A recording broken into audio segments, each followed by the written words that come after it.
So let's start with Professor Kaku. Professor Kaku, you've been a leading forecaster of technology for most of your career.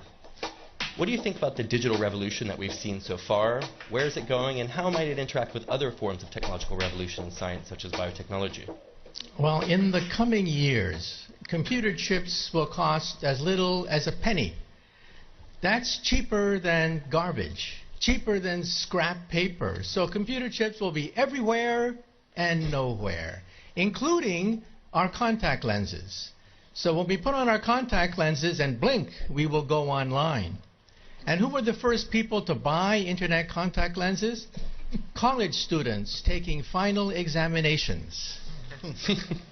This means that my students will blink, and they will not have to memorize all the things I've been talking about. This is going to revolutionize education, because we cannot force students to memorize things that they can simply blink and get.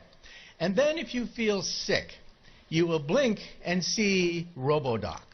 RoboDoc is artificially intelligent, talks to you in plain English or Russian or whatever, speaks any language, accesses the entire internet for sound medical advice, almost for free. This is going to revolutionize the medical establishment. We'll still have doctors, but doctors will use RoboDoc as an aid. And if you're in a car accident in a foreign country, you don't speak the language, you'll talk to your wristwatch and talk to RoboLawyer. RoboLawyer understands the law in any country, in any language. In fact, I personally believe that artificial intelligence, the robotics industry, will eventually become bigger than the automobile industry of today, because your automobile will become a robot. You will talk to it. You will argue with it. You'll have discussions with your car about the best route to take.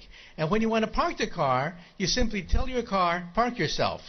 And the car parks itself. This is going to revolutionize urban economics when you don't have to worry about parking anymore. And then the next organ to be digitized is the brain. You may not know this, but 2 years ago, scientists were able to upload the first memories. Memories can now be uploaded and downloaded. This makes possible BrainNet.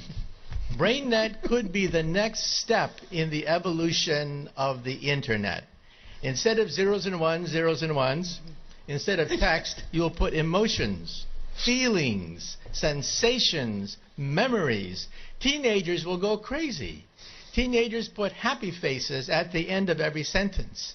Why bother to do that when you can put the emotion of your first dance, your first kiss, your first whatever, right there on the internet?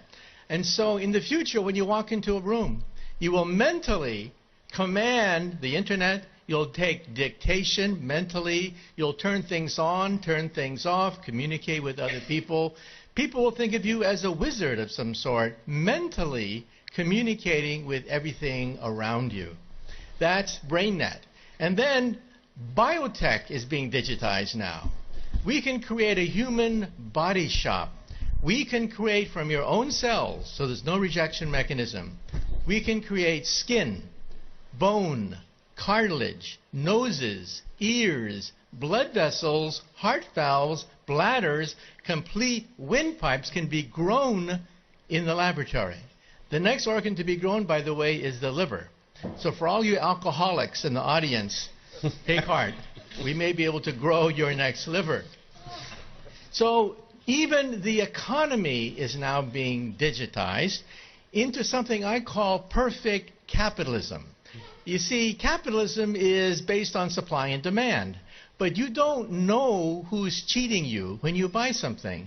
You don't know what the profit margin is. In the future, your contact lens will scan everything in a store, tell you who's cheating you, tell you who has the best product, what is the profit margin on every single thing that you can scan with your contact lens. And so capitalism becomes perfect. Perfect supply and demand. This means that there are winners and losers. The losers will be middlemen.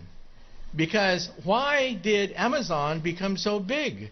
Why did Airbnb, why did Uber become so quickly so large? Because they digitized the middlemen. So I tell my friends, if you want to become a billionaire, take an industry. Take any industry. Write down all the places where there's friction, where there is middlemen, where there's obstruction, where there's frustration. List all the places in any industry, digitize it, and you too could become another Amazon founder. Thank you, Professor. In good futurism, that is a future with both inspires and terrifies. So thank you.